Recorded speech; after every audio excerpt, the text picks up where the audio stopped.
இன்றைய அப்பத்துணிக்கை நிகழ்ச்சியில உங்களை சந்திக்கிறதுல மிக்க மகிழ்ச்சி அடைகிறேன். இந்த நாளிலும் கூட கர்த்தருடைய வார்த்தையை நாம் தியானிக்க போகிறோம். பாருங்க, ஆவியும் விசுவாசமும் என்கிற தலைப்புல நாம் தியானித்து வருகிறோம். ஆவியானவர் தான் நம்முடைய வாழ்க்கையில விசுவாசத்தை கொடுக்கிறார் என்பதை நாம் சிந்தித்து வருகிறோம். பாருங்க தேவனுடைய பிள்ளைங்களே, இந்த விசுவாசம் நம்முடைய வாழ்க்கையில மிகவும் அவசியமான ஒன்று. இல்லையா? இந்த விசுவாசத்துல நாம் கவனம் செலுத்த வேண்டும். பாருங்க, இன்றைக்கு ஒரு வசனத்தை நான் வாசிக்கிறேன். எபேசியர் 3ஆம் அதிகாரத்துல 12ஆம் வசனத்துல பாருங்க, அவரை பற்றும் விசுவாசத்தால் அவருக்குள் நமக்கு தைரியமும் திட நம்பிக்கையோடு தேவனிடத்தில் சேரும் ஸ்லாக்கியமும் உண்டாயிருக்கிறது. பாருங்க, அவரை பற்றும் விசுவாசத்தால். அப்ப விசுவாசத்தினால நமக்கு தைரியம் உண்டாகிறது, திட நம்பிக்கை உண்டாகிறது, தேவனிடத்தில் சேரும் ஸ்லாக்கியம். நாம் தேவனிடத்தில் போக வேண்டும் என்றாலும் நமக்கு விசுவாசம் தேவைப்படுகிறது. அப்ப பாருங்க, இந்த விசுவாசம் நமக்குள் வேணும் அப்படின்னா இந்த விசுவாசத்தை கொடுக்கிற பரிசுத்த ஆவியானவர் மிகவும் முக்கியமானவர். பாருங்க, அவர் தான் நமக்குள்ள இருந்து அந்த விசுவாசத்தை கொடுக்கிறவராய் இருக்கிறாரு.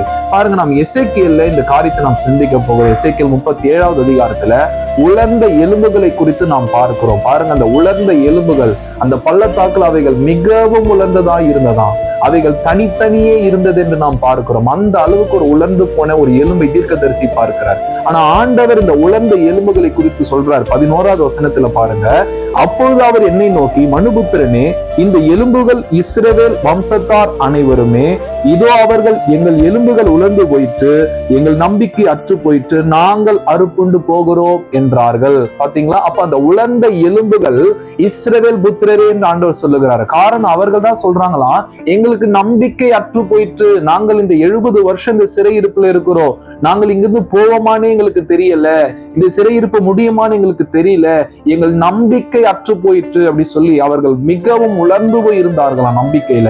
அப்ப ஆண்டவர் தீர்க்கதரிசியை பார்த்து சொன்னாரு. பாருங்க, 14வது வசனத்தில் ஆண்டவர் சொல்ற வார்த்தையை பாருங்க, என் ஆவியை உங்களுக்குள் வைப்பேன், நீங்கள் உயிர் அடைவீர்கள். எதுல உயிர் அடைவீர்கள்?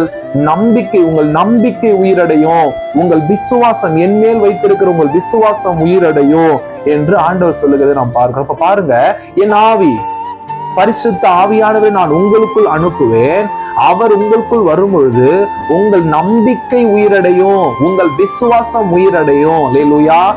நான் உங்களை உங்கள் தேசத்தில் கொண்டு போய் வைப்பேன்னு சொல்லி ஆண்டவர் அந்த ஜனத்துக்கு தீர்க்க தரிசனம் சொல்லுகிறத நாம் பார்க்கிறோம். தேவனுடைய பிள்ளைகளே, இந்த காலை நேரத்தில் நீங்க உங்க நம்பிக்கை இழந்து போயிருக்கிறீங்களா? ஒருவேளை இந்த உலர்ந்த எலும்புகளை போல இருக்கிறீங்களா? இன்னைக்கு பரிசுத்த ஆவியானவருக்கு இடம் கொடுங்க, உங்கள் நம்பிக்கை உயிர்ப்பிக்கப்படும். கர்த்தர் உங்களை ஆசீர்வதிப்பாராக. ஆமென்.